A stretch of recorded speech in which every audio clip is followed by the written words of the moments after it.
Hey y'all, welcome back to Mountain Murders Midweek. I'm Heather. And I'm Dylan. Hey, buddy. Hey, how you doing? How you doing? I'm doing great. A nice rainy day here in Western North Carolina. Oh, man, it is quite rainy. And I have to say, Dylan, it's been a great day. You know why? Because I've done jack shit. So you've not left the house, I've not left the house. but you've been working. I am still wearing the t-shirt I slept in and my trusty sweatpants. Huh. And it's damn near 5:30 p.m. And that is a great uniform to be able to make it through the day in. Now, I will say I haven't completely done nothing all day. Now, I have been working on the podcast. But as you pointed out earlier, Dylan, it's not really work when you're doing something that you love. It's true. So when I'm knee-deep in true crime research, it's like I'm getting to do the thing I love. It's my hobby. I find it enjoyable because I'm a nerd and I like to read and research. She is a geek, y'all. I'm a dork. True crime geek. Silly goose. Just a big old goose. So you've been knee-deep in the vault all day. But what have you pulled out for us today on our midweek? What are we going to talk about? Well, Dylan, I thought today would be a good opportunity for us to revisit some of those famous last meals. I enjoyed that. A few weeks ago, we released a part 1. This will be our part 2. I hope the listeners enjoyed it as much as we did and enjoy discussing it. I find some of it rather fascinating what they pick. Some people just get something straightforward, just a steak or something like that.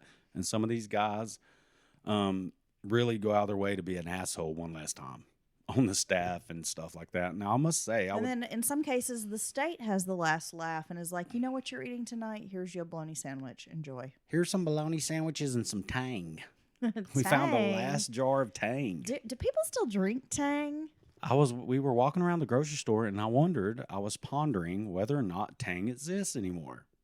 I haven't seen it for a while. I haven't seen it. They send it to space with them astronauts. Do they really? That's what allegedly it was developed for. Well, yes, but do they still send the Tang? Well, some would argue that they're just in a studio somewhere drinking Tang, filming astronaut stuff, but who knows? Well, there's that. Yeah, I don't know. We're going to have to research that and see if we can get some Tang. If someone sees some or finds it in an old warehouse, please send us a jar. We will drink it on air. Only way I've had Tang in the last 30 years is in Russian tea. Oh. Which my mother would make at Christmas when we were speaking. And I believe that there is a Tang, the recipe calls for Tang, but I don't know where she found it. Yeah, I haven't seen it, but then again, I really haven't been seeking Tang out over the years. But that made me think about Kool-Aid, and people just don't drink Kool-Aid like they used to. I'm afraid the Kool-Aid will go the way of the dinosaurs. Well, it's basically sugar water. It's very tasty sugar water. And our parents were like, hey, this blue dye is great for you. It's a nutritious fruit punch. Why don't you drink it? Yeah, here's 2 cups of sugar, 30 cents worth of Kool-Aid. Boom, gallon of drink. Yeah, the 80s were a fun time. Okay, Dylan, let's get into the heart of today's episode and discuss some of these famous last meals. Have you heard of Westley Dodd? No, I haven't. Okay, well, this guy's a real sack of shit, so let's start with him. Westley Dodd was born in Toppenish, Washington on July 3rd of 1961. Dodd was considered a strange boy, and the other kids tended to shun him. That tends to happen. You know, it's okay to be the strange one, in my opinion, because you know what? Maybe you're a little bit different. That doesn't make you bad, right? As long as you're not doing anything mean. I'm a little weird, but you know what? I enjoy my own company. So when people want to shun me, that's fine, because I don't even want to hang out with you. Well, see, they're over there shunning me, and I'm over here hoping they don't come ask me to join their group. Exactly, because I'm living La Vida Loca, okay? I'm like Ricky Martin up in this bitch, having the best time by myself. And it really helps everybody out if we just leave each other alone. Yeah. Leave me over here. So in his early teenage years, he developed a propensity for indecent exposure, which earned him at least 1 arrest. Now, Dylan, I've always been baffled by the concept of indecent exposure, and I would just love to know the psychology behind a person willingly flashing their genitals to strangers. To unsuspecting strangers. Exactly. I guess there's a cheap thrill they get out of it, but it's just very weird. Most people are modest. I would say as a whole, many folks are uncomfortable even being in a swimsuit in public. Right. much less it's like, hey, I'm going to get out my titty and shake it at a stranger. I mean, that's just weird. Flashing your hoo-ha at cars going by. Yeah. Yeah. I don't know, but for whatever reason, I think it's in the category of very deviant behavior. It is. Flashing, public masturbation, peeping, all that stuff. Yeah, it is. I just want to know how their brains tick. Now, I wonder if you could start like a resort where people could go and they can flash people safely. Like it's actors, but they act surprised, act like strangers. Yeah. So, it's like Flashville. Well, maybe you could just role play at home with your partner. Now, Dodd had also started to molest children. So again, I said this guy was a real sack of shit. Something that his occasional babysitting duties facilitated. So yeah, this guy's a real creep. Although he once tried to abduct 2 little girls, his sexual preference was young boys. So in the early 80s, he joined the Navy, but he still couldn't stay out of trouble. Now, how many of these creepy guys, serial killers, just these real pieces of shit, have a stint in the military? And they usually can't hack it. They can't hack it. They can't follow orders. They can't be part of a team. Yeah, they just can't do it. He paid 2 boys, young boys, $50 to play strip poker and was arrested. Although no charges were brought against him, even though he was arrested. It's like these greasy guys like this always fall through the cracks. No pun intended. In 1984, he was arrested again for sexually abusing a young boy, but received only a suspended sentence. The warning signs were more than apparent, but the authorities never seemed to take any firm action against this guy. They have chance We after have chance. heard the story time and time again when it comes to these sexual predators. They are oftentimes barely reprimanded. They are given a little slap on the wrist and sent back out to the streets where they go on to commit more heinous crimes. Well, yeah, I mean, it happens so many times. It's disgusting. It starts out with deviant behavior, peeping, stalking, flashing, and then it always seems to escalate as they get older. And now here he is molesting children. He was discharged from the Navy and became somewhat of a transient type of person, nomadic. He moved around. He worked various jobs, kind of menial jobs. And again, this is another attribute we have seen among certain types of criminals. They can't hold down a regular job. They don't have any roots planted firmly. I mean, we see this with like Sam Little. I think of him as a perfect example of a transient predator. Yeah, and it makes them all the harder to track and catch. Well, and especially at this time. Yeah, and they have antisocial behaviors. They don't get along with people well. And, before long, people get tired of shit and they have to move along. He chose jobs specifically, as well as apartments, that would give him access to children. Oh, my God. There were further abuse allegations, and in 1987, Dodd tried to lure a young boy into an abandoned building. At that time, he was placed on probation, though, instead of given a prison sentence. So once again, we're just like letting this guy slip through. This was a mistake that would have tragic consequences. Dodd was a grave danger to children and should not have been left to his own devices. He eventually moved to Vancouver and soon deduced that David Douglas Park was both secluded and a popular spot with children. He is said to have abused up to 50 children thereafter, but only received short prison sentences for his crimes. I don't understand. I just don't get it. I don't get it either. In 1989, Dodd targeted 2 brothers, 11 and 10-year-old Cole and William Neer, in the park. He tied them to a tree, abused them, and then proceeded to stab the boys. They both died of their injuries. On October 29th, Dodd drove to Portland, Oregon, and he encountered 4-year-old Lee Izaley and his 9-year-old brother Justin at a local park. Dodd managed to isolate Lee and took him home to his apartment. He then tied the boy to the bed, abused him, then strangled the child to death with a rope. By now, Dodd had taken to writing in a diary detailing his murders because he liked to go back and read the details and like relive the experiences. And that's his trophy. Because he's a piece of shit. He also took pictures of his victims. I mean, this guy is a fucking dangerous, disturbed individual. And system just keeps letting him out. And not just in the United States. I mean, we're seeing in Canada, he's in Vancouver, and the Canadian authorities are treating him with the same nonchalant attitude. How many times have we seen one of these assholes like this go in and out of the system? They keep getting, sometimes they even get a long sentence. Then they only serve, a fraction of it.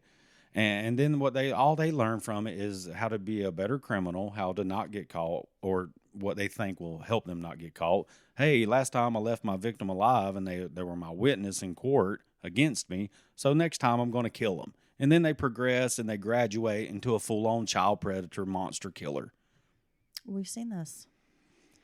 Dodd's awful activities finally came to an end when he tried to abduct a 6-year-old boy from the bathroom of the New Liberty Theater in Camas, Washington. When the boy struggled, theater staff intervened and Dodd fled to his car.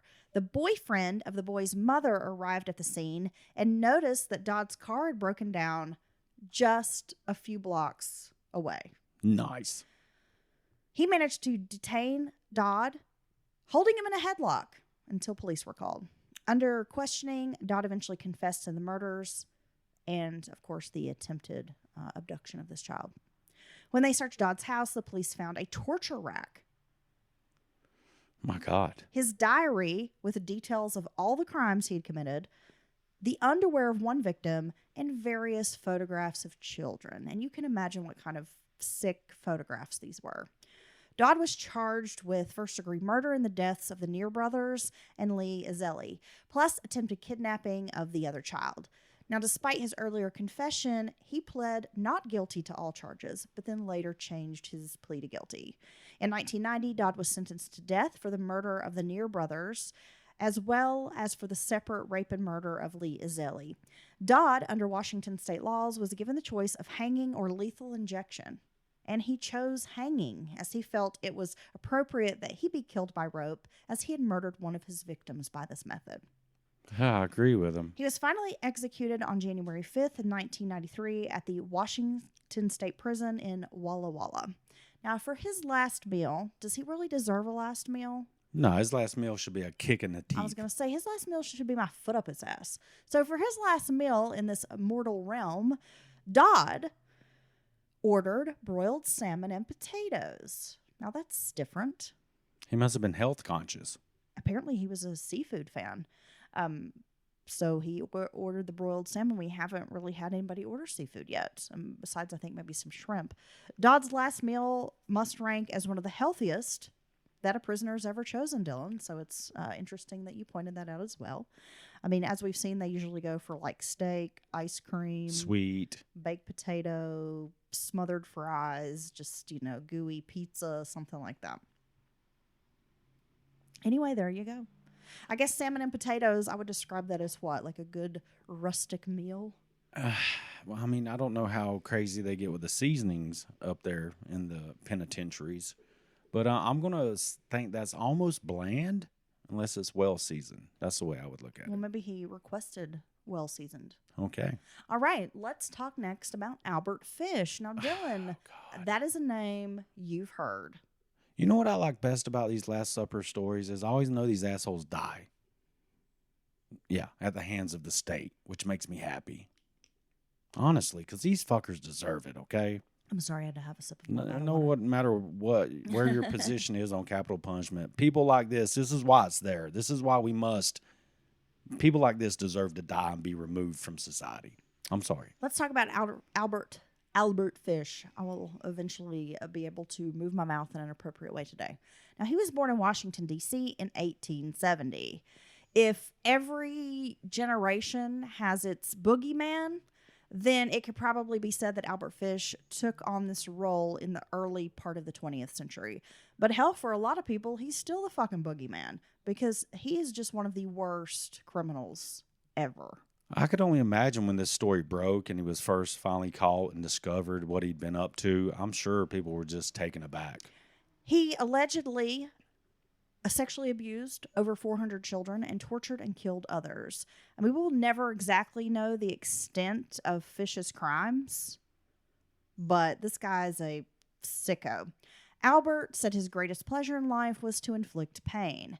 Fish grew up in an orphanage, and there were regular beatings the children received there, which seemed to activate some kind of sadomasochistic pain, enjoyment, pleasure he was getting, because he really liked giving but also receiving. Oh, wow. Yeah. Fish liked to be hit with a spiked cane as an adult, and as a boy, he was a peeping Tom and began experimenting with homosexual relationships. He discovered that he enjoyed water sports, and I don't mean skiing, Dylan. Oh, wow. Sorry, I'm saying wow a lot. These are some details I actually never knew about Fish. Thanks. Yeah, I knew you needed to know all that. So one of the weirdest things about the disturbing life of Albert Fish is that he got married and had 6 kids. The marriage was arranged by his mother, but Fish was said to be a good father, despite the fact that in his private life, he was out sexually abusing boys. He landed in prison a few times for theft, but his more serious crimes seemed to evade the notice of law enforcement, for a time at least. Fish moved from New York to Wilmington around this time. His occupation was a house painter, and this often meant he had to travel to get work. In Wilmington, he began a secret relationship with a teenager named Thomas Kedden. Fish cut off the genitals of Kedden and left him bleeding and tied up in a farmhouse. No one is sure what happened to Kedden in the end.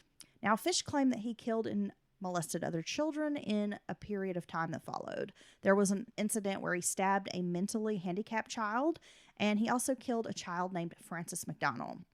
The flesh from one of the child's legs had been hacked away, and Fish always claimed to be a cannibal. He once told the police that he made a stew out of the nose and ears of a victim. No wonder Albert Fish is considered to be one of the inspirations for Hannibal Lecter. Yeah, he's that bad. Yeah. So I'm not going to go into much more of Albert Fish's crimes. If you would like to know more about Fish, I would recommend, not that they need my endorsement, but the Morbid podcast. They did a deep dive into Albert Fish. It was really a great, informative. I say great, like just the great information. It was very informative, but I almost couldn't make it through the episodes. And that's the case with Fish, no matter where it is, even if we're discussing it or if I'm listening to another podcast. I don't know. He's a damn demon. Much. He is a damn demon on earth. Well, he truly makes me hope there is a realm of just pure agony and suffering for people like him in the afterlife. We can only hope. So let's talk about Fish's last meal. It's a bit strange because he was afforded a final meal before execution, but then the execution was delayed, so Fish ate the food with his family. Okay. Yeah. And what did Fish order for his last supper? He requested dried fish and sardines. Now that surely must rank as one of the least appealing meals of all time. Well, that doesn't surprise me that he would eat some crap like that. Not that I know. I've known plenty of people like sardines. If you do? Yeah. Old timers. I mean, it's not really something. Yeah, you see many younger people key and open a tin of sardines and mustard sauce. Mustard on it. Yeah. Do they? So they have little bones and things, right? You just eat the whole thing apparently. And you just eat it. Yeah. Yeah, I don't know about that. It's like an anchovy, I guess. I'm not gonna eat those. They're furry. I don't think I've ever in my life seen a damn anchovy in real life. I've seen them, and I have accidentally eaten them before, and yeah, not again. Do people really get it on their pizzas? Yeah, they do. Okay, I guess I got to try it before I knock it. Oh, good for you. You do that. Now, Albert Fish was, of course, executed at a later date, and I don't know if he was afforded a second last meal. Maybe he asked for fish again. Wait, he made his family sit there and eat like sardines and shit with him? Dried fish and sardines. Fish. Yeah, what is it, like fish jerky? I don't know. Is it dehydrated like fish chips, like banana chips? Ugh. All I know is it's dried fish. Man. Damn. Dylan, have you ever heard of a criminal named Earl Forrest? I'm not sure. That seems familiar. Okay, well, Earl Forrest was born in 1949, and his crimes mostly took place in Missouri. He was a drug dealer who originally operated in California. He had a pretty good life with lots of money, but decided to move to Missouri because he feared he was becoming a little too well known among law enforcement in California. He's run away from his last name, ain't he? He is. Well, I mean, you get so big when you're like a drug dealer that eventually people are going to start ratting you out. In December of 2002, Forrest went to the home of Harriet Smith for what was supposed to be a business transaction. Let's talk a little bit about this. So apparently Forrest had arranged a deal with Smith where she would procure him a lawnmower in return for supplying her with a way to get methamphetamine. Seems like a straight up deal to me. Now look, you get me a good riding mower and I will get you some meth. You bring me that mower later and you can blast off because I got that heat, son. Or wait, I got that fire. I want you to know my blade's been sharpened and I am ready for you to cut the grass. I want you to know this mess killing people all over the country. It's really good. Now, methamphetamine, as we all know, is nicknamed crystal meth. And as we shall see, that elusive lawnmower would bizarrely play a crucial role in this case. Now, it would probably be the understatement of the century to say that this unusual business transaction didn't quite go according to plan, Dylan. No, because I'm going to imagine that if everyone's using meth, it's not a great time to be like going into business with somebody. Now, I don't know if he was high on methamphetamine at the time, but it appears that Forrest felt that Smith was trying to renege on her part of the bargain. Paranoia. So given her addiction to crystal meth, she probably wasn't the most reliable person in the world. Maybe not the best business person, right? Maybe you shouldn't have a contract with this person. So a friend of Smith, a guy named Michael Wells, was also present at this time. Forrest shot Wells in the face, then shot Harriet Smith 6 times. He then took all the drugs he could find and went home, where the police soon found him. A shootout took place, and Forrest shot and killed a deputy named Joanne Barnes. He actually knew Joanne Barnes because she had arrested him once for a parole violation. He then shot his girlfriend and another police officer, Sheriff Bob Wofford. But thankfully, these two survived. Wow. So it's not going to surprise you that he was actually drinking heavily on this day. Okay. But I also wonder if maybe he was using drugs because, I mean, he was being erratic. I mean, obviously, drunk people can be kind of crazy and angry, but he was definitely taking it a step too far. Well, no, this sounds like paranoia. They're out to get me. You can't think straight. He could have been up for days. This just sounds like heavy drug use. I mean, it could be alcohol. Hell, alcohol is one of the most dangerous drugs in society. It's been stats have said it's involved in up to 50% of murders in some form or fashion. Alcohol? Yeah. Yeah. Forrest's crimes were about as serious as they got, Dylan. He was facing a likely death sentence for the 2 initial murders, but then he made it worse by shooting a police officer and killing her. I mean, if you shoot a cop, you're probably heading to death row. Well, they should have just shot him. And, of course, he went to trial. No surprise, he got a death sentence. His legal team used a familiar defense and said that it should be taken into account that he had a brain injury that affected his behavior. They actually had medical proof of this, too, from a CAT scan. And they wanted him to be spared execution and just let him spend his life behind bars because, again, he had a brain injury, but these arguments were thrown out in the end. So they actually had images of damage to his frontal lobe. Yeah. Wow. Interesting. In 2016, Earl Forrest was finally put to death by lethal injection at the Eastern Reception Diagnostic and Correctional Center in Bonne Terre. Wow. Forrest gave a television interview shortly before his death. He was articulate in this interview, which surprised a lot of people, and very calm considering he's about to be executed. Well, maybe he's made peace with his maker. I don't know. Well, Forrest said that he had killed Smith because she didn't buy him a lawnmower, and she had broken her promise. She's the oath breaker. Forrest said his ex-wife had sold his old lawnmower, and he had a big lawn. So this is what happens, Dylan, when you take a man's mower and he's got a big yard, he's going to lose it. That mower is life. Look, I can't push 2 acres alone, you son bitch. That's a lot. I just laugh because you'd tell me stories about, and you would say this every year that we've been married when you were working at the mill. Come springtime, how all of the men you worked with were planning for mowing season, and you said they would just talk about their mowers and brag about like who had the bigger, Yeah. better, nicer, more expensive mower, and it was like a whole thing. These guys had full on lawn tractors to do, and they usually do like their house or mama's house or uncle, a few yards, or they'd have a big piece themselves. But I mean, they would start before it even got warm. Like you got to do that after winter maintenance, okay? Because you got to do the pre-winter maintenance, fuel stabilizers, all drain everything, wipe it, clean it, and then you got to get ready to bring it out.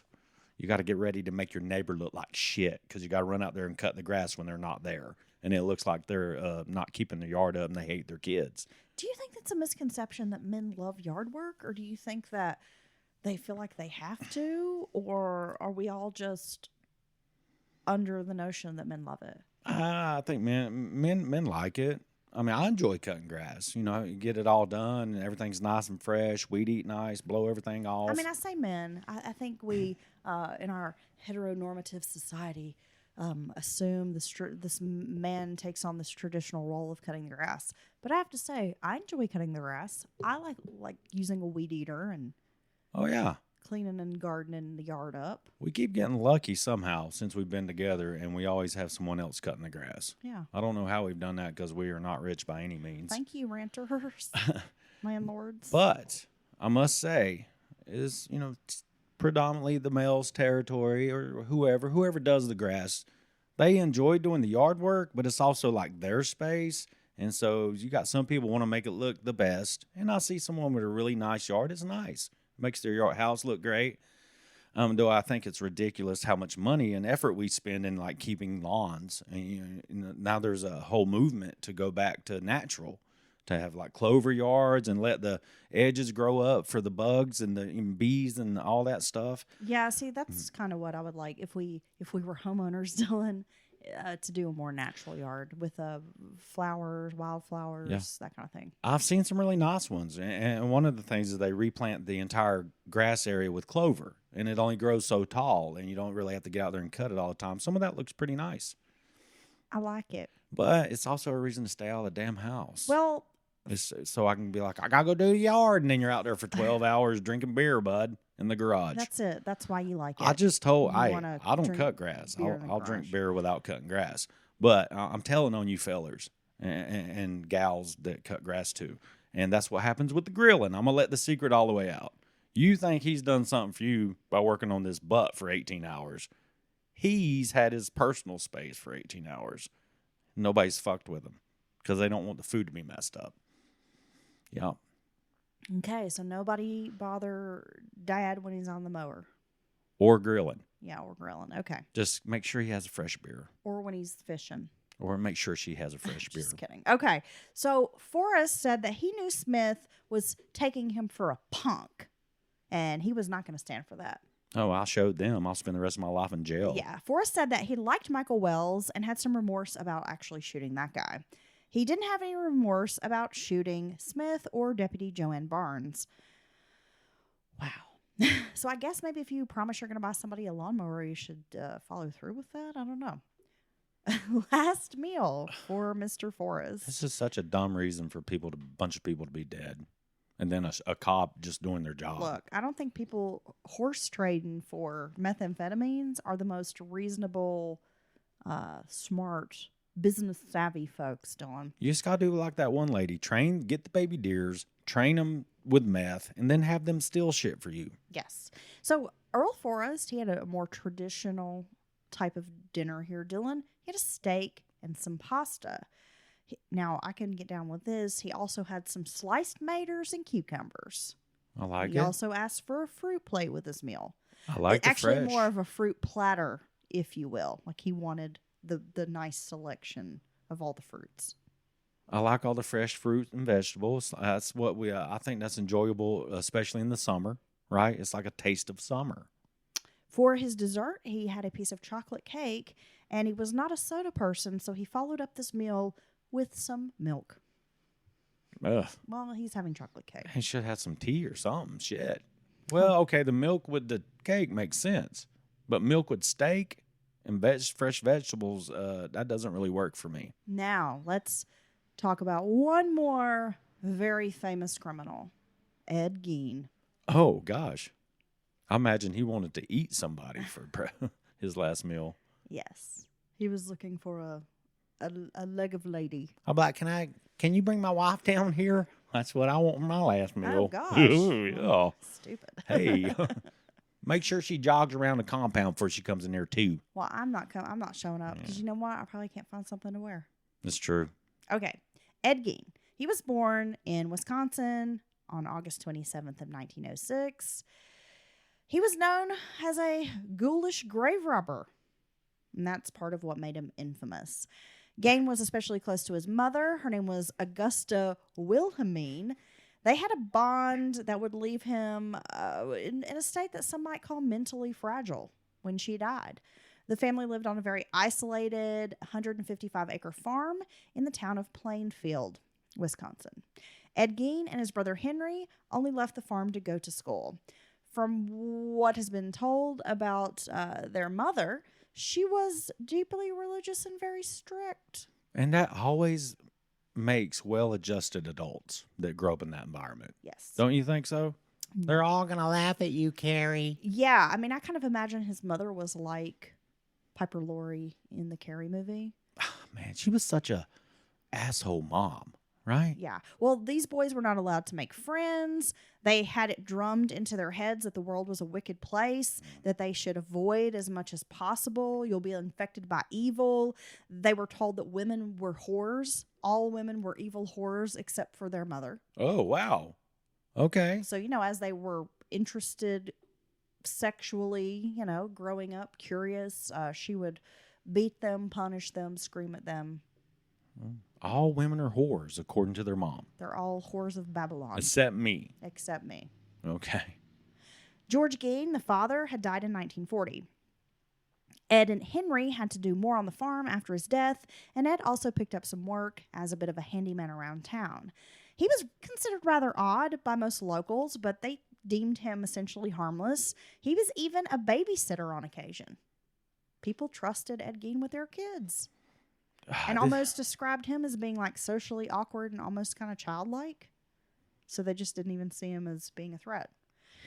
Henry, in contrast to Ed, eventually started to find farm life dull, and he met a woman and planned on moving out. And Henry also felt that Ed's relationship with their mother was becoming a bit unhealthy. In 1944, there was a mysterious tragedy when Ed and Henry were burning some vegetation on the farm, and Henry was later found dead. But he didn't have any burns on his body. It was presumed that he died from maybe heart failure or suffocations from the fumes. But it seems very plausible that Ed may have killed his brother.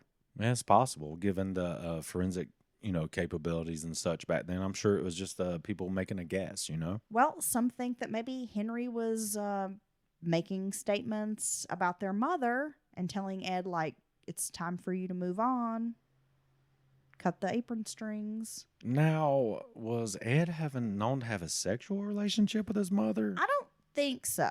I've never read that. Just a very close. But I also have not done like a deep dive into Ed Gein. Ooh. I mean, I'm just telling you some of the basic stuff about him right now. He's just, even his brother He's just thought a it was mama's boy. Unhealthy relationship. Yeah. Okay. I mean, she's very domineering, controlling. And, he's kind of, as an adult man, even like the little boy hiding behind his mama's leg, afraid, So, a lot of people think that could have been the motive if he indeed did kill his brother. Now it was just Ed and his mom left on the farm. He was devoted to her and waited on her hand and foot. Just absolutely adored her. I mean, to the point that it was almost sort of sickening. You know what I mean? Like just waiting on her, doting upon her, that kind of thing. But her health began to collapse and she finally had a stroke. It was in 1945 that Augusta died, and Ed was left alone on the farm. He was devastated. He was already in a bit of a fragile mental state, but that rapidly deteriorated. He boarded up his mother's rooms, and the house began to grow dirty and squalid to the point, by the time he's arrested, it's starting to fall in on itself and collapse, and it was just the nastiest house. God, I bet it smelled. Pictures of this house are like, whoa. Well, this is just like Albert Fish. I could only imagine how the public reacted when this story broke, and the pictures and the people on scene passing the story along of what they were seeing. So during this time, of course, World War II was happening, and Gein found himself fascinated with some of the gruesome pictures, the Nazi imagery. He was really drawn to these violent, just gory images. He continued working as a handyman, and he even sold some land. So money wasn't a huge problem for him. I mean, he had acres of land. He had a house. He wasn't paying rent, really. He had money. I mean, he could have easily sold the place and moved on. Right. But that's not what he wanted to do. On the morning of November 16th, 1957, Plainfield hardware store owner Bernice Warden vanished. Her son happened to be the deputy sheriff, Frank Warden. He entered her store, which was closed, and found evidence of a robbery. The register was open. There were signs of blood. Warden knew that one of the last customers had been Ed Gein. He had come in for some antifreeze the night before and said he was going to return in the morning to collect it. So the police decided to visit the Gein farm, and what they found soon became one of the most macabre legends in the history of crime. This, I don't know, some people may know, but this inspired so many of the classic horror movies. Psycho, Silence of the Lambs, the Texas Chainsaw Massacre, multiple inspirations here. Yeah, some would argue Buffalo Bill Yeah. All right. Yeah. Oh, wow. So, searching the property, they found Bernice Warden's decapitated and mutilated body. They also found human skulls, bones, chairs made of human skin, female genitalia, face masks made from real faces. That's straight on Leatherface. Fucking Leatherface. Just like it. And just all sorts of gruesome mementos. Gein had been digging up bodies at the local cemetery and mutilating them, using the skin to craft some sort of bizarre clothing, almost like a woman, female sort of skin suit. It was quite literally something exactly like out of the Texas Chainsaw Massacre. Lampshades. Yeah. Furniture. Stuff. Wasn't there like a nipple belt? I'm sure. I feel like I read that. If there wasn't a nipple that could belt, just be a urban legend. Anyway, he's going to make one. so after questioning Ed, he confessed to stealing 9 bodies from the graveyards. He admitted he'd been trying to make a skin suit to wear in some sort of deranged idea that it would make him closer to his mother. I mean, it makes perfect sense to me. Yeah. He also told police that he had killed a woman named Mary Hogan, who had been missing since 1954. The head of this woman was found on Gein's farm. The police who worked this case were, of course, deeply shocked and affected by the grisly discoveries, and I'm sure they never forgot the awful sights that greeted them at the farm. On November 21st, 1957, Gein was arraigned on 1 count of first-degree murder in the Washoe County Court, where he pleaded not guilty by reason of insanity. He was diagnosed with schizophrenia and found mentally incompetent, thus unfit for trial. He was sent to the Central State Hospital for the Criminally Insane, which was a maximum security facility in Wisconsin, and then he was later transferred to the Mendota State Hospital. Gein's farm burned down in what is believed to be an accident rather than deliberate, though some people do think it was arson. But, some people thought it was for the best because, again, they didn't really want this as like a sightseeing tourist attraction, that kind of thing. So he died in 1984 at the Mendota Mental Health Institute when he was 77. Just a wild story. Right? Oh, wait. So he wasn't put to death. He was not put to death. So the last thing that Ed Gein ate before he was arrested by the police was pork chops, potatoes, macaroni, and pickles. And this last meal took place at the home of his neighbor. He didn't do much cooking at home because he didn't have any electricity. This is why he liked to invite himself over for home-cooked meals.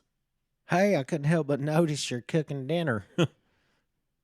I think people know people like that. They always show up around dinner time. I've known people like that. Yeah. And you're like, oh, you want to stay? Even though you're kind of just being polite. And they're like, yeah, well, if you insist. Yeah. Like, well, I don't really insist. Yeah. But my mom always taught me if there's food and there's people, you got to offer it. When he was at home, he tended to eat oatmeal and stuff from cans because, again, he didn't have electricity and he really didn't like to cook. He was also apparently a big fan of cookies. Okay. because they said he was childlike in many ways. And if you would give him a cookie, he would just be tickled pink. Like a little kid would be tickled if you gave him a cookie. I'm willing to take partial payment in cookies for fences. I just want people to know that. Partial payment, but payment nonetheless. Now, the last thing that he ate at the hospital before he died was some chicken noodle soup. And Chicken noodle despite soup. his notorious reputation, his dietary habits were described as relatively normal, all things considered. Oh, he wasn't insisting, like, bring me 5 pounds of raw hamburger meat. No, he was not. Okay. So, old Ed, he had pickles, taters, and pork chops before he got arrested. Pickles, taters, pork chops. I think I could get down I with mean, that meal. that's a country folk meal, right? He's living on a farm. I'm sure the neighbors were rural country folk, so they're just eating a country folk meal. I bet they were artisan pickles, handmade there on the farm, on the neighbor's farm. I want some artisan pickles. All right, there we had some more last meals. I'm about to go make our next meal. Oh, gosh, I hope it's not the last one, It's not going to be the last one, girlfriend. because I like when you cook. I'm about to fry some Southern-style chicken. That sounds good to me. All righty. So It do you also have sounds excellent because I do not have to make the dinner tonight, so I like that. you know dinner duty. No dinner. Man, I've had like the best day. I've true crimed it. I've got my cute dog who's napped with me all day. He's over here sleeping. He's looking all cute. We got to hang out with the listeners for a minute. We always love that and can't wait till the next time. Yeah. And we've got a brand new Patreon Oh my that's gosh. gonna drop today. I can't wait. Okay, Dylan. Until next time. Until next time. Yeah, keep it frothy. Oh, I'm going to keep it slathery. Oh, okay. Ooh. All right. Okay. Okay, bye. Bye.